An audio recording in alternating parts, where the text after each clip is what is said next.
Uh-huh. That tells you something about him. Understandable, Who's boy. taking care of it tonight? See, that's a nice picture. So she's watching him for me. Well, this is so nice. That one is hard. Yeah, that looks great. Isn't that a good picture? Oh, this is a nice one. I've never seen that. Why is that focus game? Huh. What did I live with Carl? I can hear my mother. I could really say hi to Carol. I can feel it. Here, let me scoot by.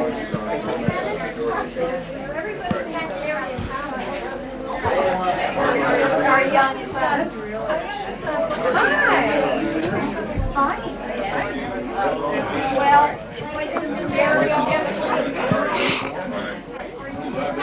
but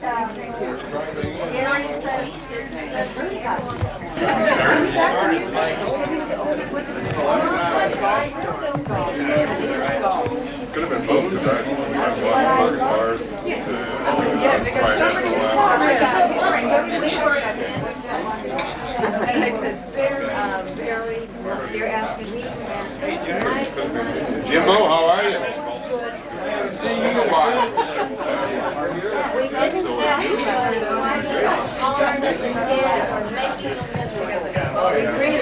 have all our kids are making them miserable.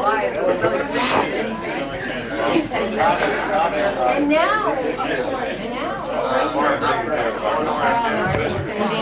Sure. Hi, Jeff, yeah. I'll bet you. so they're over there talking about Forget it, they'll be there. Do you feel good? tired. Hi there. We were just saying it looks so young.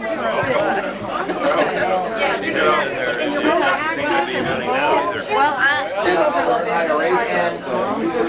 Well, don't go there. Oh, no, in London. Well, yeah. Carol, get in the picture. Oh, all right. It's hard to figure some of the stuff that happens in the world, though, isn't it? Oh. I had to get out in 30 seconds. Right next to the playground.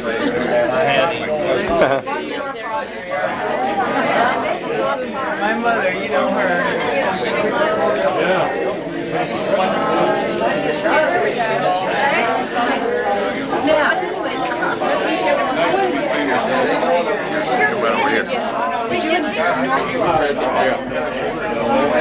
You enjoyed that.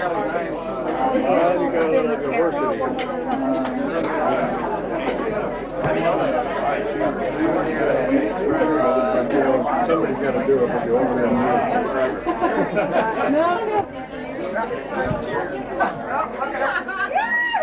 Why, sure, dear. Well, look what I got out of it. There we go. And that one, too. And Robbie and Ariel. Yep. Got a lot of good out of it. A lot of blessings. Yeah, that's I can't believe how long ago it was that it was in Lily. That is we don't see her. She's something else. Yeah. I always know she's there. She was just talking about her little girl now being 21. She's going to celebrate her 21st birthday. Well, she was talking about how fast it goes by. Time is flees by. You know what, Molly? Kind of turnout. She's in the right. Very artistic. And they're real. She did 8,000. They wouldn't build it all. Taylor Street told me back home town Mexican Cafe. Back in the year. It's movie camera. Yeah. Oh. So, great experience at the television. Doesn't have a sting gun there, and I saw that's right. Turn around, Mary.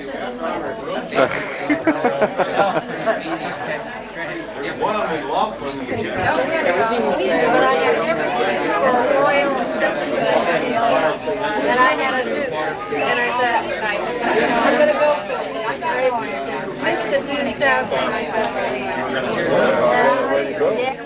t-shirt that says I'm not really in the family. Then I don't want a picture of it. See, I've got. Oh, I'll take the picture of the Marlin. I saw it on my website. That's why. You did all this lovely work. Oh, I had a ball down. Marion. Same thing there. I'm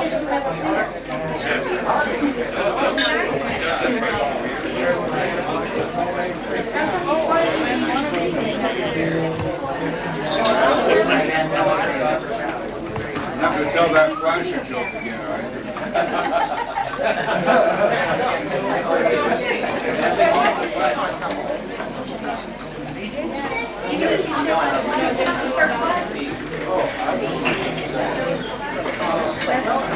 Thank you very much. Carol's handwriting. Coming to our little, very informative.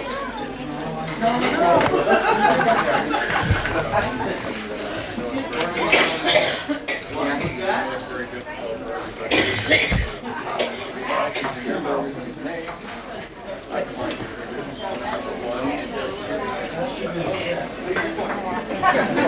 All right. Juanita.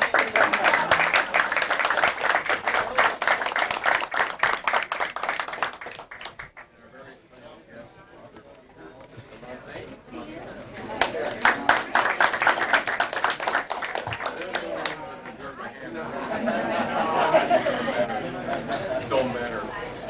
My daughter Carol, who took care of all the incidentals. That deserves it.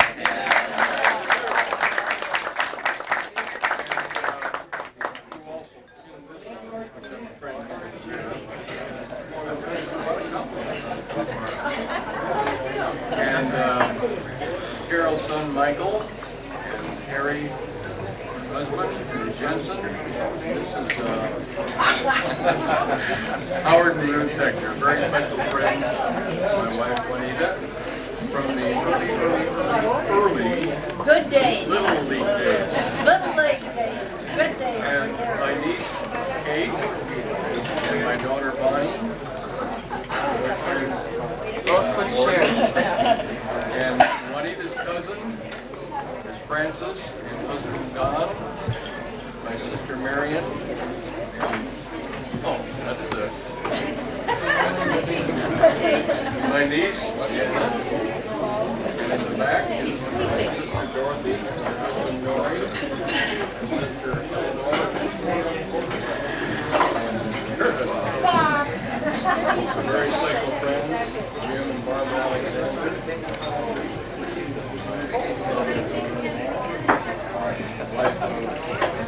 Cameraman. The NBC cameraman. This is Alana, my brother Paul, and his wife Karen. Also my sister-in-law. Alana's folks, Bob and Jane. I'm Bob too. Thank you very much.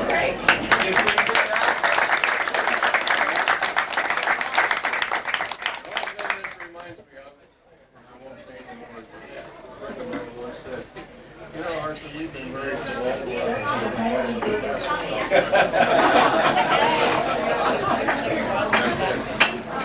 The waitress will be coming around in a moment. I'm Maria, orange for our entire lives. He called me up and said, well, our anniversary's coming up and I want to have a little dinner, but I don't want to tell anybody it's our anniversary.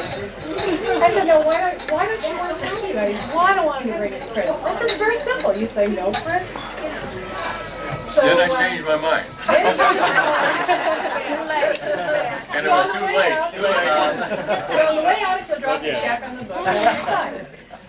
So he says, I said, well, it's customary for the eldest child to throw the party. So I don't give a damn what the custom is. This is my anniversary, and I'm going to tell you how we're having a party. Did I say that? Yes, you did. So being the obedient daughter that I always was, I said, all right, go ahead and plan your own darn party. So, thank you all for coming and for respecting his wishes of no gifts. But for those of you that had a little extra note in your invitation, I asked if you would, instead of bringing a gift, if you would like to share a story, funny or otherwise, now's your chance. He had his chance at the beginning and he introduced all of you. So I'll start with Jim and Barbara. But I'm not finished. Yes, you are. We have witnesses. You said you were Thanks a lot. I knew I'd get a lot of support there. We do witnesses. So if Jim and Barbara would like to say anything about my mother and father, here's your chance. And I have a hook.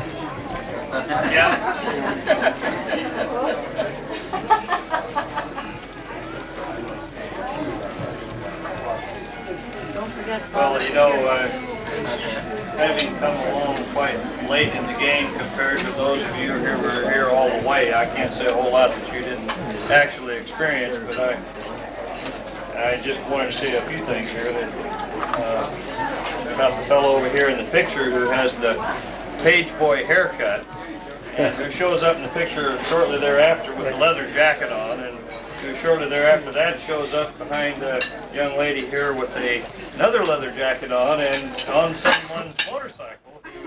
I had this story all fixed out to tell, which probably got lost in the shuffle somewhere, but he came along and told it tonight anyway. But, it had to do with one time when his brother left to go someplace, I forget where, and he had this nice shiny motorcycle in the garage. Of course, Bob, being a devious mind at an early age, had this all figured out how he was going to get this motorcycle and go riding around the neighborhood, and even used Paul's jacket, gloves, and so on, and wound up on the neighbor's lawn after a short, rapid trip, and with the motorcycle going around and around, and that's the same fellow who later in the picture appears in a military uniform, who came to be of quite some renown in bugling in a foxhole in Okinawa.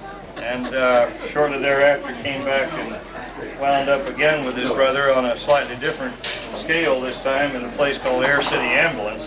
And then after that went into various pursuits such as the trailer business and the dirt business, and then got back in the ambulance business and became renowned for having probably the most multicolored fleet of ambulances in the state, and probably the only guy that ever wound up with his own elevator in his ambulance building going up to his office.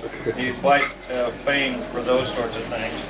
I think, of course, the first time I met Juanita, she was sitting behind a sign on her desk that said, "The Real Boss." And I think the real secret to all of this over all these years was that it takes two to tango or two to make a picture, and it certainly, I think you have here a very respectable team who stuck together all this way. I think that's probably the best thing you can say on a golden 50th who ever got there in the first place. Having raised Juanita's was holding down the fort, having had some experience being a direct descendant of El Figo Baca after all, and never having had to pack a pistol to keep up with him, just whatever was handy. And having had raised 4 kids and done all the things she has, I think that's the other success story at the table tonight. Anyway, Bob, I think the heart's going to what more can you say? Thank you. All right.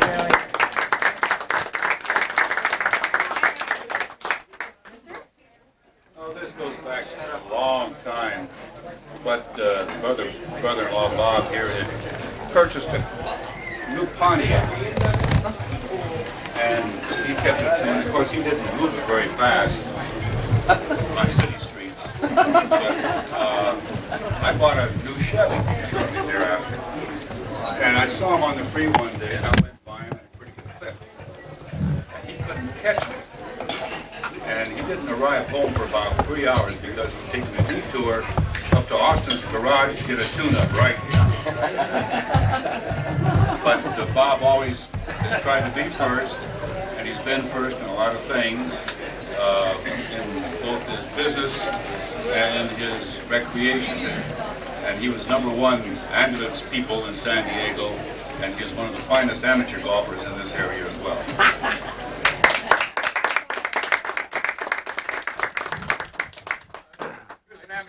But he played for money. One thing to say, and then I won't say any more. Is this an anniversary party or a roast? Same thing. Same thing. Lori, you have anything to share? Nothing really. Oh, Okay, Dorothy? Okay. Bob and Jane? We all got things on. They're already sharing their daughter. I wrote it on my card. Paul? Uncle Paul Laverne? Happy anniversary. Thank you. Before we, excuse me, but before we pass anything, I think Nori does have something to say. Okay. But I'm not sure you want to say it. Give me a clue. These are bringing up things that I never intended to talk about. Way back in the dark ages, where we used to have 1.5 crews on our ambulance service, like on a weekend. I was the other half, and the one crew happened to be on a call, and I invited Dorothy and Nori over, and they thought it was a very social afternoon. But what they didn't know was that when the second call came in, I had a smock all ready for Nori, his size, and I gave it to him and I said, "Let's go, Nori," and he says, "I beg your pardon." And this is a true story. He put the smock on, not knowing where we were going, but caring very much. And as we tore out the alley on Marlboro, and the call was east, and there was an island there, and I had the siren, and I was going the wrong way on Elkhorn Boulevard. I looked at Nori's knuckles, and they were very white. I think you remember some of those things. Carol, Yes. he had blouses that fit all and Everybody.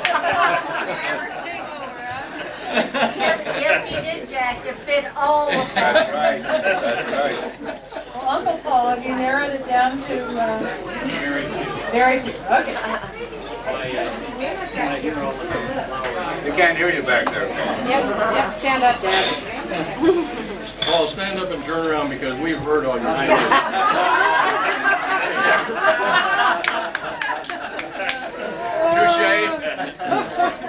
We're hearing tales of his adult life, and I haven't have known him when he was growing up. And believe me, he was an entirely different person. He was irresponsibility all the way. My mother had told him, she said, "Now you listen to your older brother Paul. Don't you be running off there, running off there." And so it was up to me to get in there in time for supper and this sort of thing. So one time I was helping my mother out like I did somebody around there at home. My dad was gone all day long, so I was dust working. So one time I was painting this bedroom, and he came by and wanted to help, and I should have known better. But I gave him one can of paint and a brush, and I'm over here working. Pretty soon I look around and here's Bob Hartson.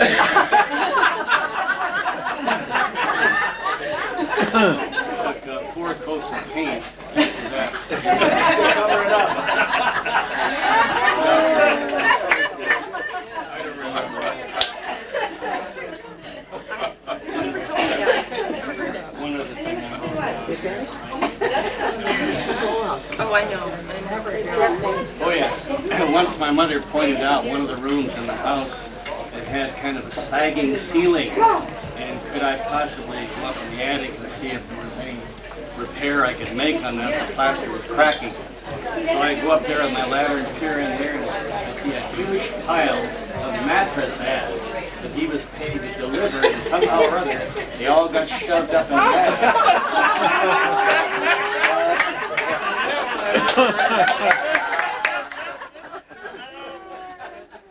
I do remember that.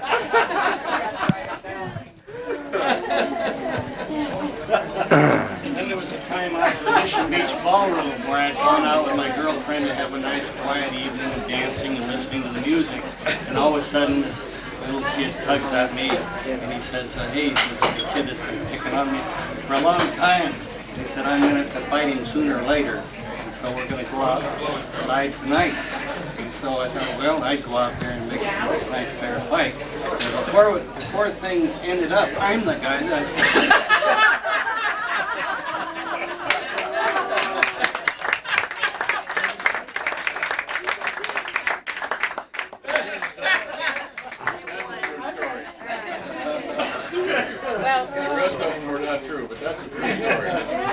This one, I have a few from Hearts and Sandwich, but I was trying to think of something, and this one came to mind because I was with my son the other day. And he's 25 and in medical school, but when he was just over a year old, I was pushing him in a stroller one day, and we lived a couple of blocks from 47th and Alcohol. So I thought I'd go see my uncle in his new ambulance business, and I'd go see Carol. So I pushed the stroller up, and I was working part-time at a bank. So I pushed him up, and Bob, they were in this little room, and he just started the ambulance service again, and he says, "So Janet, what are you doing?" I said, "Well, I have this little boy here, and I'm working at the bank." He goes, "How much are they paying you at the bank?" In this, and I was flustered. I said, "Well, not a whole lot." He goes, "Whatever it is, I'll pay you double. We'll start tomorrow." I thought he was kidding, and I said, "Well, what could I do here?" And he goes, "Oh, Carol will teach you, no problem at all. We really need you." And so, and I said, "But Bob, I have to do something with Paul. He's only a year old." "Oh, there's things. There's preschools. You just get him in a preschool, no problem." So the end of the story was, not only did I start my career at Hartson's Ambulance, but my son was potty trained at a preschool, and he was the youngest there at a year and 2 months. None of my friends' children were in preschool. They were amazed. And I said, "You don't know my Uncle Bob. There's really no question. It was just Paul." And so I told Paul, "That's the reason you're going to be a doctor today. You started school so early. You need your Uncle Bob."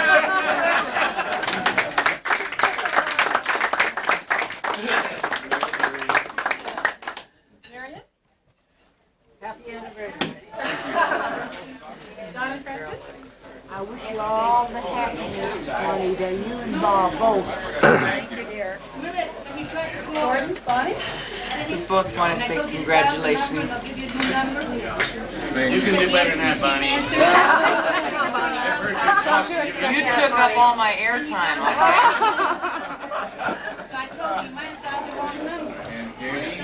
Yes, I have a short one here. Very short. Very short. Actually, I have No two such short thing. ones. Two short ones.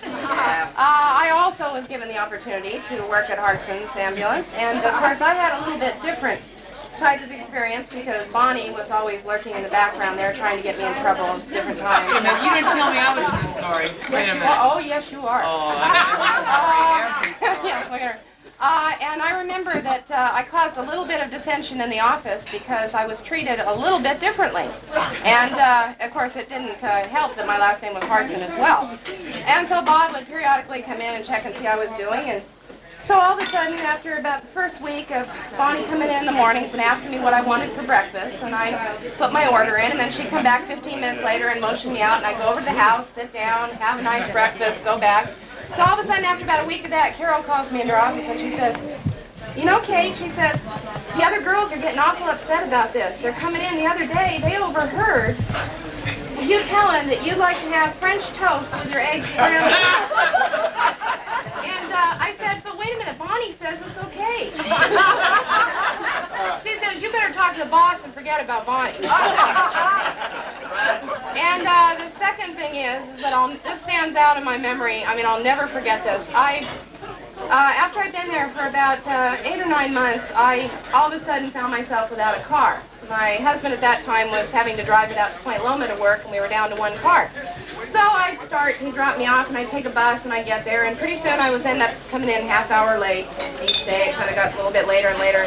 So all of a sudden, Carol, Bob used to make her be the heavy. He didn't want to. She'd come in and she'd say, "You know, Kate," she says, you can't be late like this anymore. The other people notice what's going on. You got to be on time." And I said, "Well, I'm having some car problems right now." And so she says, "Well, go in and talk to my dad about it." So I go in, and Juanita's sitting there, and Bob's sitting there, and I'll never forget this. He says, "Well, what's the problem?" And I said, "Well, the problem is that I just don't have the car anymore, and I'm just taking the bus and getting here a little late." And he looked at Juanita, and he said, "Well, let's just get her a car." And he looked at Juanita, and I'll never forget that as long as I live. I sat there and I go, I don't think you should do that, Bob. I think I'll figure it out. Bonnie would never let me live without one.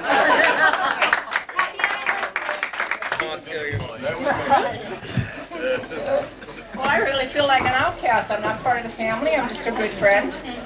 We've been friends for like 1966, whatever that is, during Little League days. My husband says, "You got something to say, don't you?" Well, I wrote it on my card, so I really don't have to say anything. But we have been friends during Little League, which Gary and our kids were in Little League together. Juanita and I froze to death up in the score booth. Bob would drive up in the ambulance occasionally to watch Gary practice or play the game. He really wasn't around too much. In those days, Juanita, the ambulance service was run out of Juanita's kitchen table. And if you wanted to go talk to her, we had to go in the sewing room and we could talk in there. And so we've had many good times since that times together, but it's been really fun. And we've enjoyed it. And happy anniversary for us.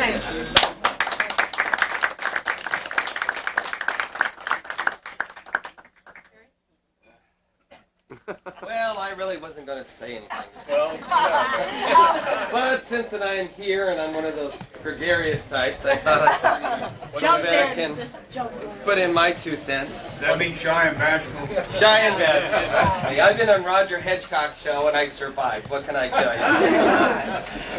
So, you know, I've been thinking about this, you know. I did have a Spock, you know, but it seems like every time I had a Spock, it was Jack Spock or it was somebody else's Spock that he's picked up, but I had to run on a trip here or there to pick up, you know, a client who is in some sort of demise, but it always seemed that Bob needed my services at night.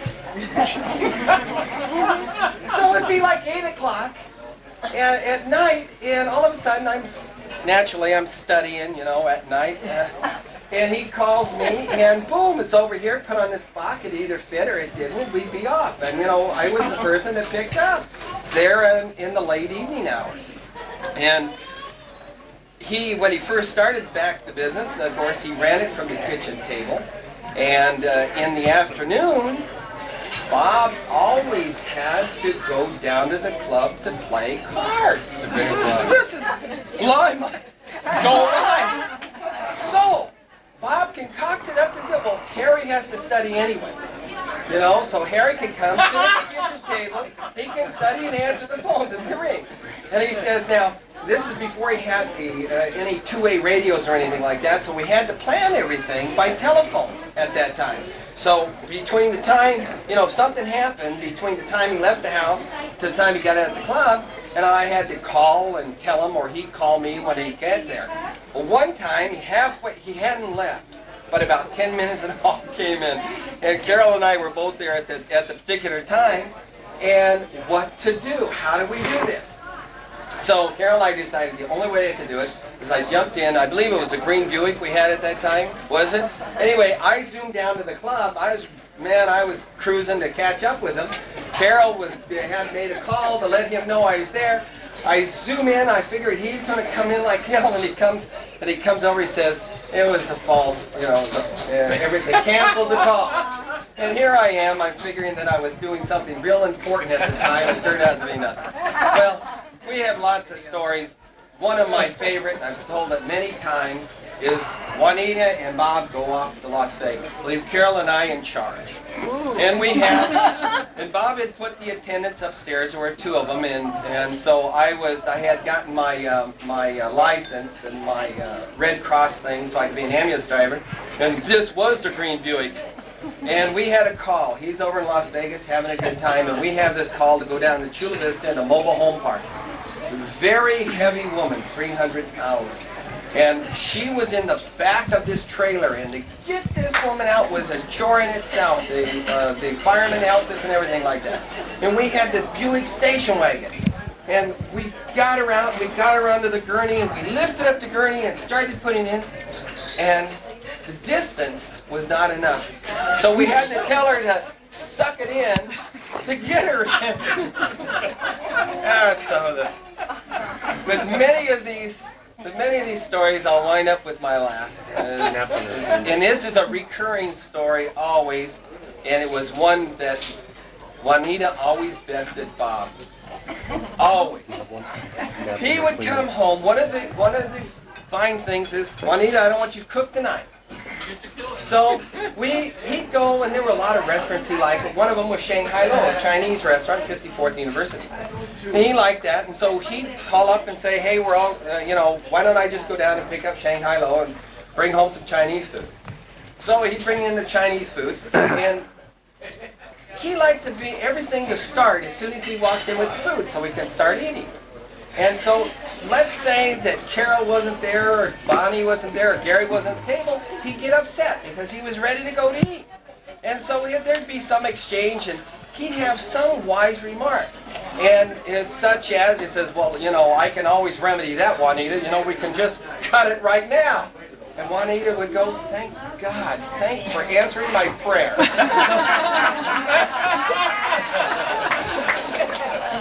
With that, Juanita. Those how you survive the winter.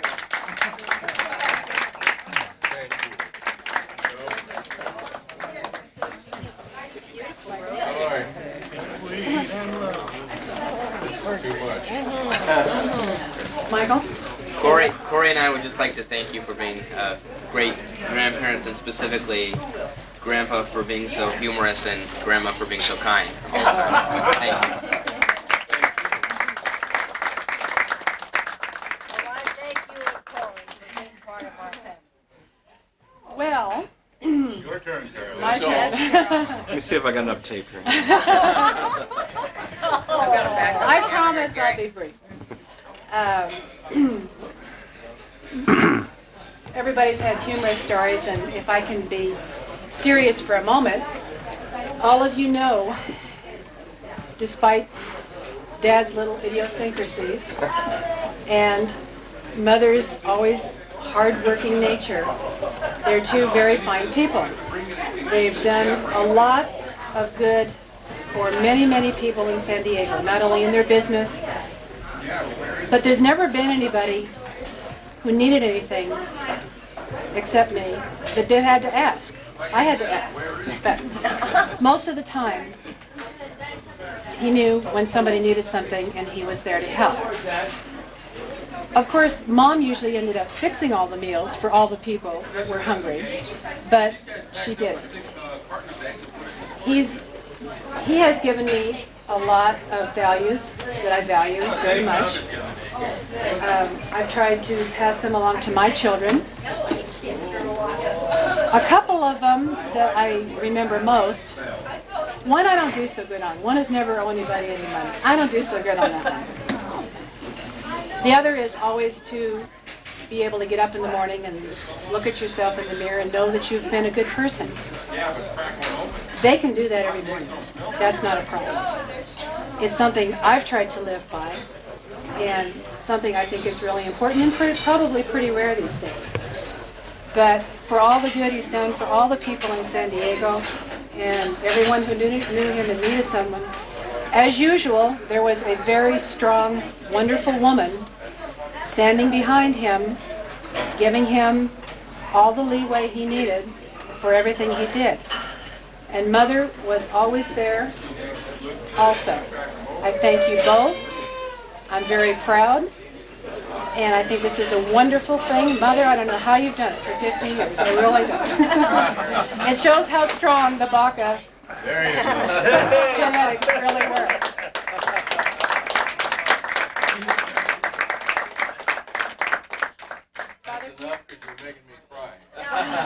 Father Peter?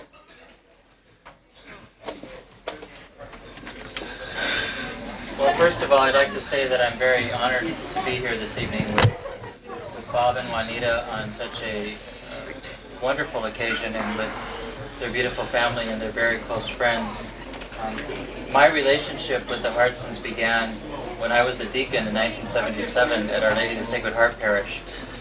And I don't have any humorous or funny stories really to share about them, but there are memories that I have of my relationship with them, and they are things like Charger games, which they were gracious enough to include me in.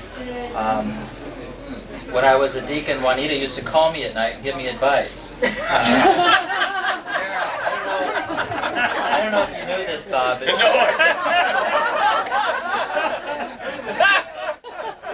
But she obviously realized that I needed a lot of help, and so she would call me and tell me what my life ahead would mean. And then I also have fond memories of evenings at Emil's restaurant in Old Town as well, which I know was one of their favorite spots. But as Carol said, I couldn't help but think as I was reflecting, as I was coming down here this evening, to accomplish 50 years of marriage these days is a marvelous statement and tribute to anyone. And I think they are to be applauded and congratulated for the very graceful and exemplary way that they have lived their lives. I speak as a priest, as a friend, but also on behalf of the diocese to thank Bob and Juanita for the tremendous support that they have been to me, for many priests that I know they have known over the years, but in the same way as Carol was alluding, they have been generously supportive of many projects in the diocese over the years. And so on behalf of the diocese, I wish to thank you and congratulate you. Thank you.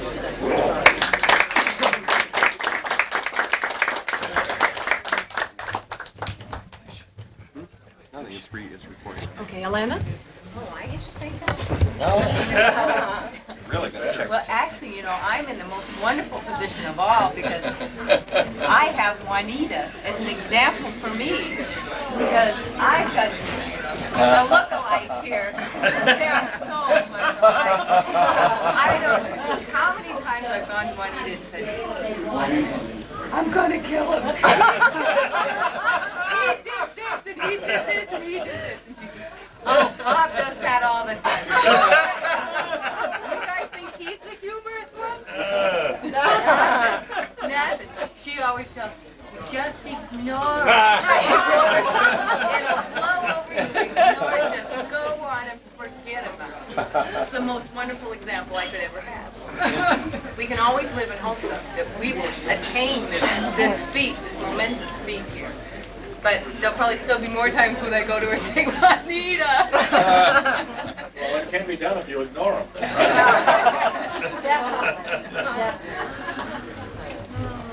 Gary? Huh? Tell us about the time you stole my car. I didn't know about till tonight. Well, I don't know, everybody's telling stories. Just, I thought you knew.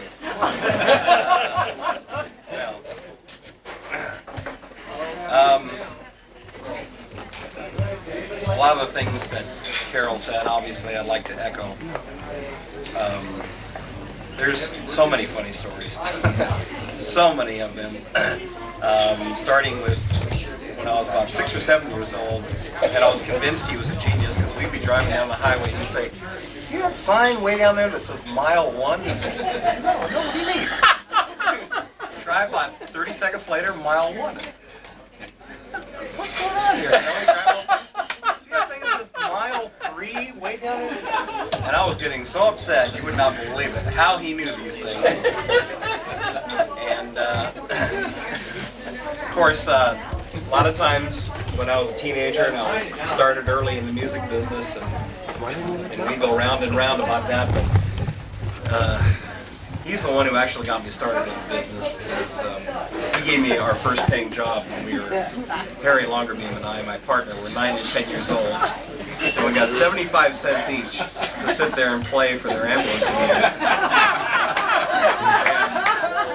We started playing this song, and Harry was a fantastic guitar player. He was a phenom at 10, and I was just basically along for the ride with him.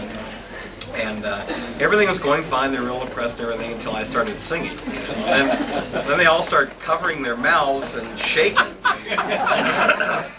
I thought it was either a bad reaction to the dinner or I better take some more lessons. But, oh gosh. This is a 5-minute notice. Carol just lets me know. Weren't you singing House of the Rising Sun? That's the other thing too. As they were all laughing, I was singing House of the Rising Sun with my mom looking at me like, what are you singing? You know what this song is about. She had a completely different look on her face. You want to do a rendition? No. But anyway, it's time for toast. Can I just say one thing before you have the toast? Yes. To remind you of the funny stories which just came to me. When Gary, I think, was around 8 years old, and I was very lucky in winning bets from him. Like, for example, he never heard of a rerun, so we used to watch fights. we both like fights. And I had seen this fight the night before, which ended up in a draw. So as Gary's laying there in the bed watching the fight from the pillow, these two guys come out. I said, which one do you want, Gary? And he says, oh, I don't know, which one do you want? I said, tell you what, I'll bet you 50 cents it ends up in a draw. He says, a draw? He said, you got a bet. So at the end of the fight, gives his, gives the other guy, and Gary's going like this. And the third guy says, it's a draw, and he went straight up.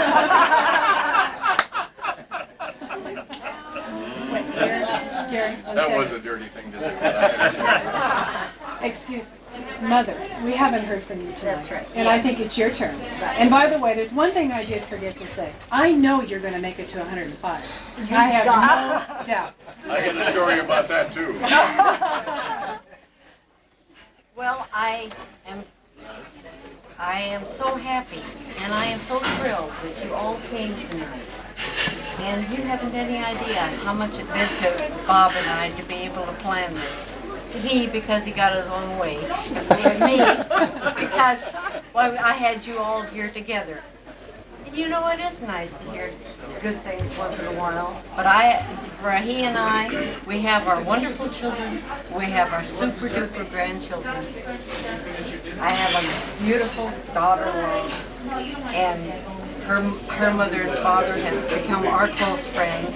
And all the things that the children have brought to us, they have brought other people close to us too. Like the Little League, which I'll never forget. And I have a cousin who is so dear to me, I can hardly tell you. She goes down and visits my mother at least once every week or every 2 weeks, even more than I get down there. Not because I ask her to, but because she wants to do it on her own. Now that, to me, is a gift that very few people would do for somebody else. And I thank all of you for coming, and I think we've had a very nice What he says, excuse me, before the toast, he keeps reminding me of things.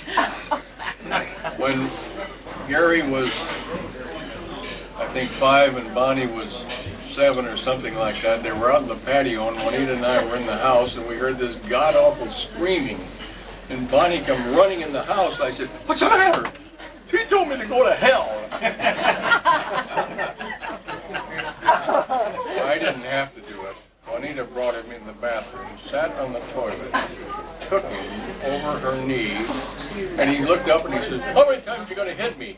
And she says, 1 for every letter. And she went, H, E, L, L. And he never let out a sound except he said, it's only got 1 L in it.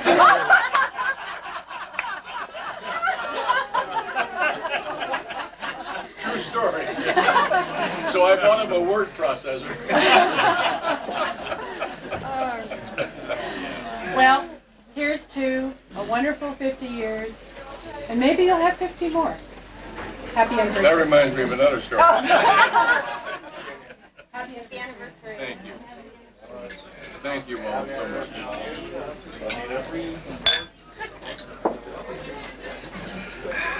Would I be out of order, Bob, to mention that I Yes, go ahead. just wondered what the purpose of that The cake. One more story You didn't tell regarding. stories, I'll cut the cake. you won't have to do that. This is when Carol said. Yes, she does. This is when Carol said that I think Juanita will make it to 105 because she's always kidding about living to 105. It's regard to my mother, who when she was 92 or 93, figured that she had a very complete life and she had all her faculties except she didn't really hear too well. So as we're sitting around one night discussing this one going to live to be 105, Mom said to me, what did she say, Bob? And I said, she said she's going to live to be 105. And Mom says, tell her she won't want to.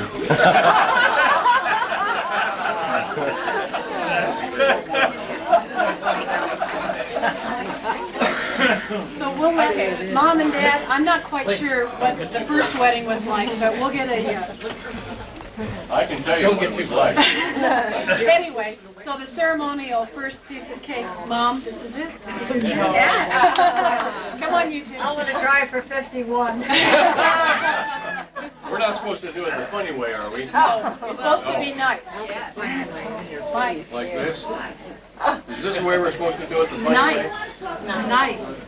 I beg your pardon? Do it, Juanita. I could never do that. I just never think it's that funny. My wife would. Truthfully, I want the consequences. Yeah, the consequences. Bob, I've got another story, kind of a PS to some of these things. Kind of underlines the partnership that you and Juanita have. I can remember that this story was told to me by someone at the golf course down at San Diego Country Club.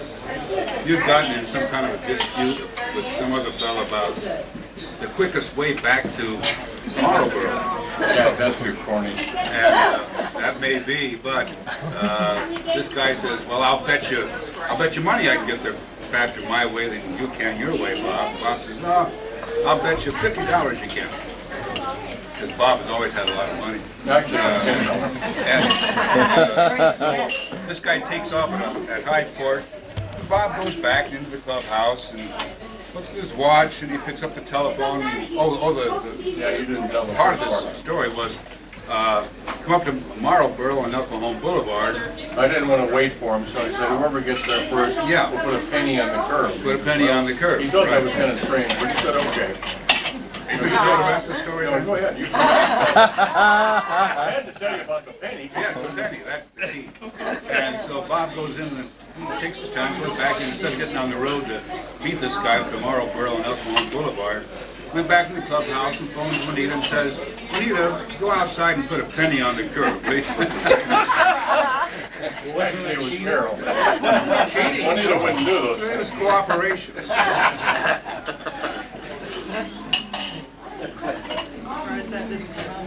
Bob?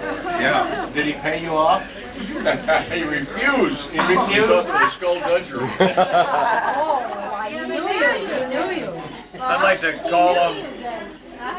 call on Bob's memory of this one. He told us, and I still think it's one of the funniest ones. And yours, Bob, your sisters, I think were in on this thing, and I think Paul was.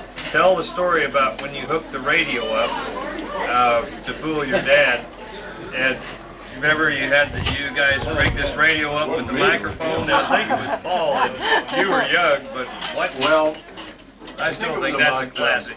1938 or something like that. I'm not sure what year. Way back in the late 30s.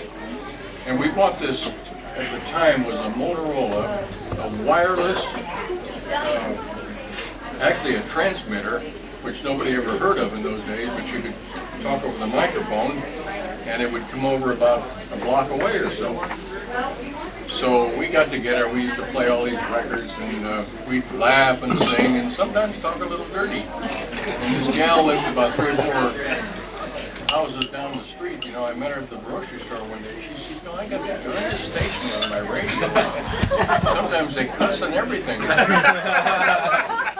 I really didn't know, I didn't get the picture what she was talking about. But anyway, this one, who else but him would concoct a deal where my dad used to lay out in the back room reading a Western magazine and smoking a pipe. And Paul gets on there one day and he makes it come through my old man's radio. And he said the Japs have been seen right off North Island in submarines. They're getting ready to shell the United States. And the old man jumped straight up.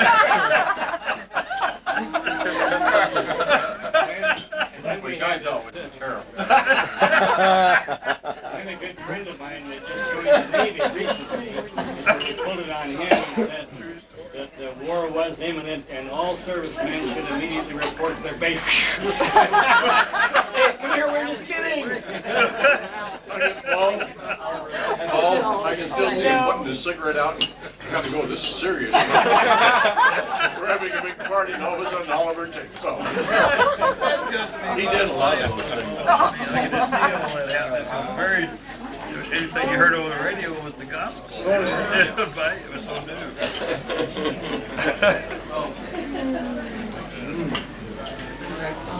Whoever made this cake knew what the hell they were doing. Ruth, did you hear what he said? He said the cake is. Laverne? Paul said whoever. Did you make this? No, but she told me where to get it. It's nice and moist and it's dry. Got it at the shop where Gene used to work. Yeah. Isn't that nice though? French pastry shop. Nothing worse than a dry cake. Or overly sweet one. When you get a cake, Listen, I'll just make you like me. some of that frosting on it.